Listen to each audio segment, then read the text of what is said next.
Hi, welcome to Manas Shield YouTube channel. Before we start, kindly subscribe to my YouTube channel. Thank you. Let's start the video.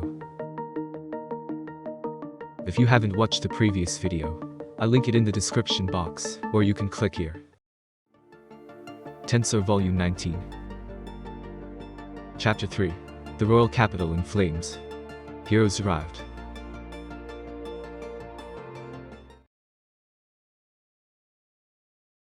Hinata was in mortal danger, but Testarossa couldn't afford to help her. She has her hands full with Vega.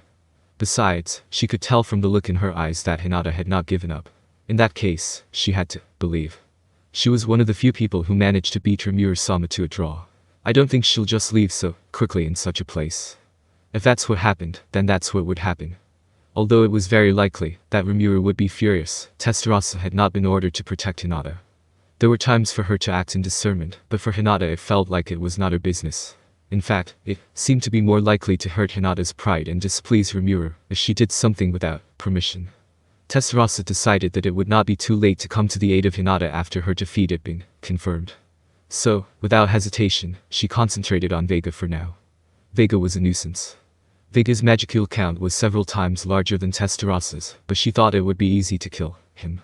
However, it seems that she was wrong. This guy, he's got roots all the way underground. If so, can he absorb the corpses to make his damage go away? It was exactly as Testarossa was thinking.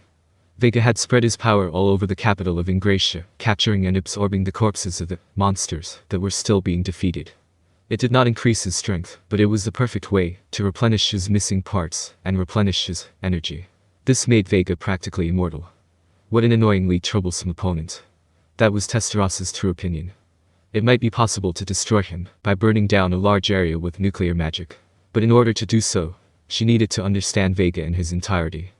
That alone would have been a hassle, but even before that, she couldn't afford to do so. As long as they were fighting here in the royal capital of Ingracia, any action that would lead to the destruction of the city was basically forbidden. They were allowed to escape, but they were not allowed to do anything to win. In that case, it would be almost impossible to kill Vega. Moreover, it was not a good idea to hunt Vega down. If she did so, there was a high possibility that he would use the people of the royal capital who had fled underground as bait and try to regenerate himself. For now, he still had Reiner's subordinates who had turned into monsters, and absorbing them would be enough. However, if she cornered him further, Vega would probably resort to any means necessary. From Testarossa's perspective, she was being forced to fight a battle where she could not see a way to win. What made this situation even more frustrating for her was, Hey, what's the matter? For someone with all that bravado earlier, you're not doing much at all. It was the attitude of Vega, who was getting carried away. It's not easy to make me want to kill someone from the bottom of my heart. You should be proud of that. Testarossa inwardly snapped. However, it was true that she could not afford to do so. She flicked her flaming whip and toyed with Vega, but her mind was able to see 2 or 3 moves ahead. As long as she was unable to get into a checkmate situation, she had no choice but to maintain the stalemate.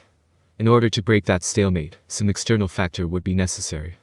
There was a hidden force on the enemy side.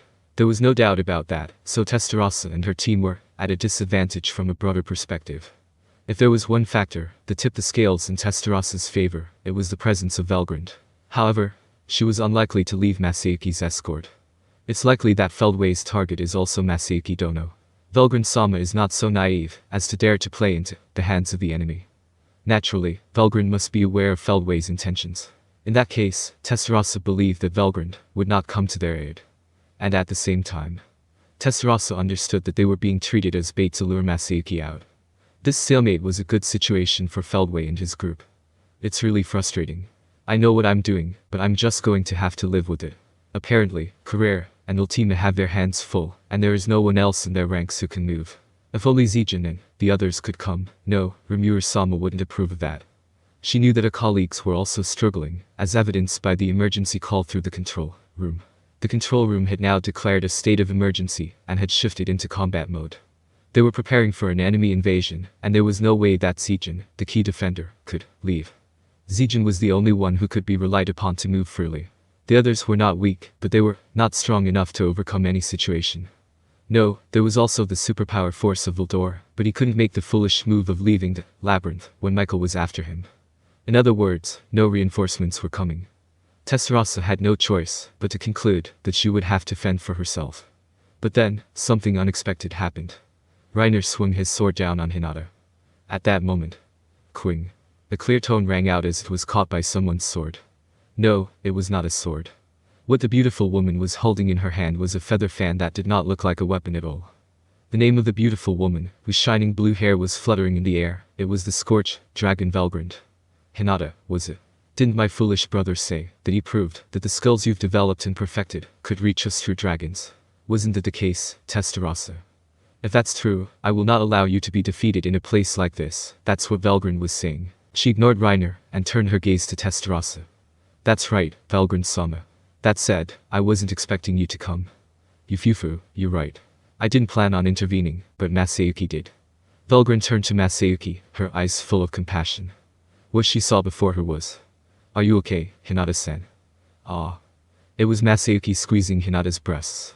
The man in question, Masayuki, appeared to be in a dignified state, but on the inside, he was in a state of panic. Well, what the hell is going on? Due to the sudden event, Masayuki instantly lost all sense of reality. Or rather, this feeling on my right hand is. There was a soft and fluffy feeling coming from the palm of his right hand.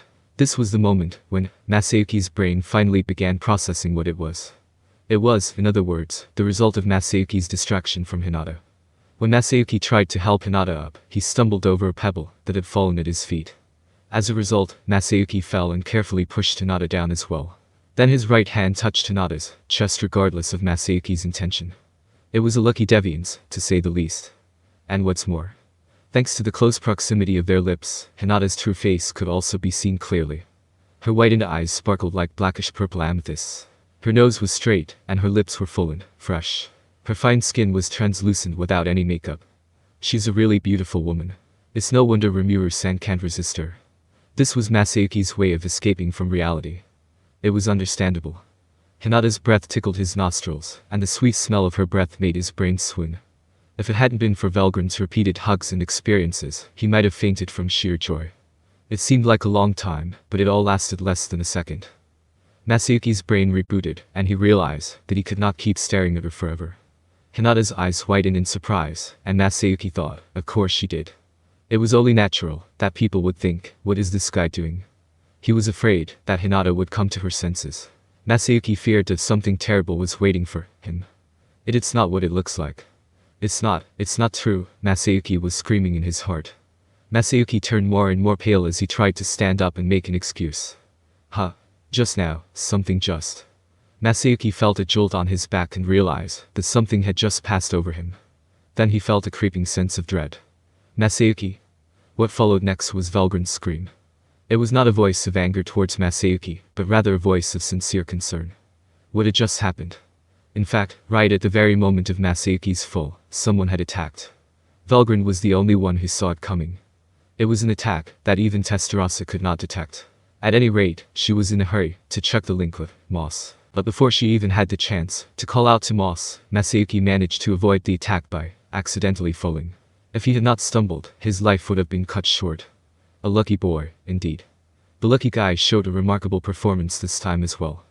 Whoa, was I really being targeted? Masayuki, who found out late, was paling away in a different way, but he was still lucky that it was over. And then, Hinata moved.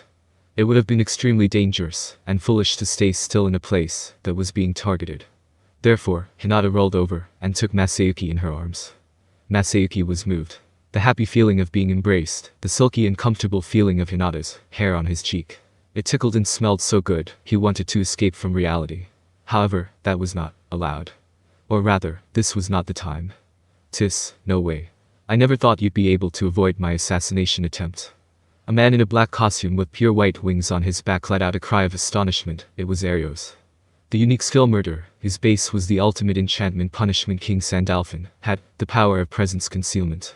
It was a skill that made those under its influence unrecognizable until some action was taken. With this skill, he and Feldway had been hiding and watching the situation this whole time. And then, just as Masayuki appeared on the scene, he launched a desperate assassination attempt which failed miserably. Aeros was ready to try again, but two men stood in front of him. Masayuki's enemies are my enemies. Well, that's how it is. I won't let you lay a hand on His Majesty. And with that, Venom and Minutes had entered the fray. A little later, Bernie and Jiwoo also showed up. I was charged with protecting His Majesty's person, yet I overlooked the assassin. For this sin, I will. No, it's fine. Bernie and Jiwoo had been hiding and guarding Masayuki, but they hadn't realized that Aeros was looking within the perimeter. This was not either of their faults, but it was definitely a big blunder. However, Masayuki was in a panic to deny it. If he didn't, the two of them might have taken the blame and committed suicide or something annoying like that.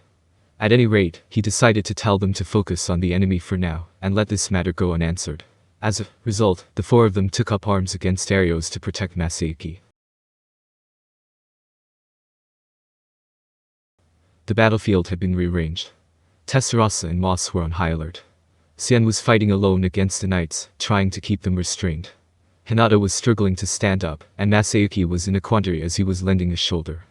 Venom and the Empire's top executives had come to protect Masayuki. Nicholas, who had called for Velgrynd and Masayuki, or rather had joined them on the way, was furious at the sight of Hinata's miserable state. And Velgrynd was smiling bewitchingly. On the other side, Reiner, unable to finish off the cornered Hinata, looked disgruntled. Vega was smirking and enjoying the situation. Aeros was unsuccessful in his attack. Feldway was displeased with the failure of his plan just after it seemed like it had succeeded completely.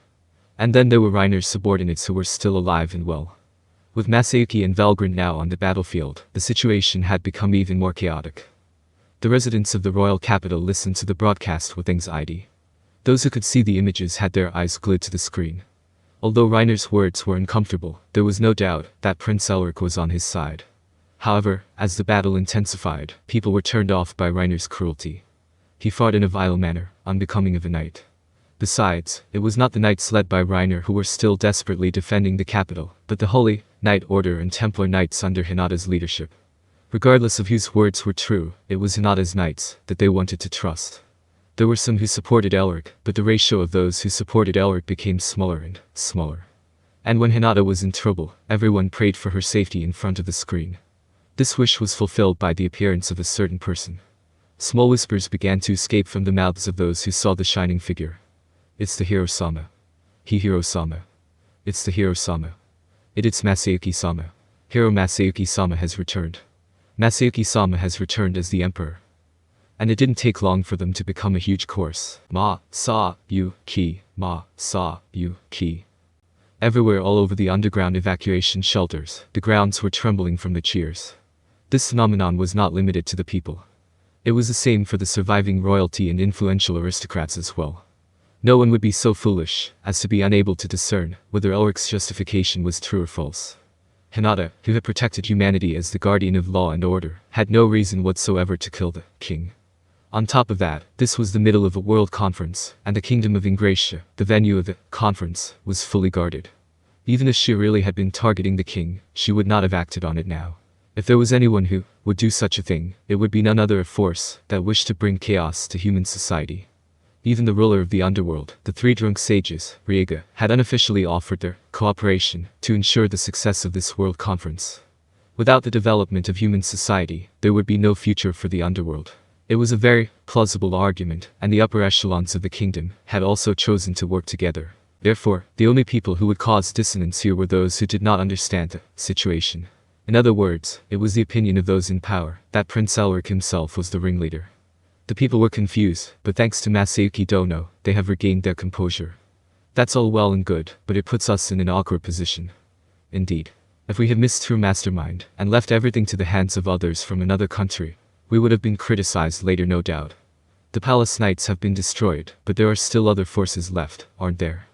Deploy the four armies on all sides of the royal capital. All of our troops. Understood. And with that, the plan to bring the situation under control started at once. Masayuki may be a champion, but he was now the emperor of the Eastern Empire. Since they couldn't lift him up, they at least had to sweat it out themselves. The three drunk sages, Vega, also made a move. The three leaders do not want chaos in this land. It would be foolish to lose our forces unnecessarily, so it will be just me and the Musketeers' court who will go. Glenda at least said as such. A number of prototype weapons had been secretly developed at Tempest, and were never expected to see the light of day. The Musketeer Corps, led by Glenda, was the supplier of these weapons. They were her prided subordinates, who had been secretly modified in the Empire. Their individual combat abilities were at least daring, and they were skilled in the use of various weapons. They had a variety of vicious weapons, such as small anti-tank guns, rocket launchers, and handheld Gatling guns. The ammunition used in these weapons was not ordinary, but was a hazardous material that had been designated for use only by those with specialized knowledge. Its power could only be guessed at. Now then, let's go. Yes. Best of luck to you. Even if we die, our souls will surely be reborn as Magians in the eyes of God. I'm not asking for that kind of thing, Glenda thought, but she laughed at her colleague's thoughtfulness. Then, with less than 100 subordinates in tow, she leapt onto the battlefield. Thank you for watching. Hope you enjoy it.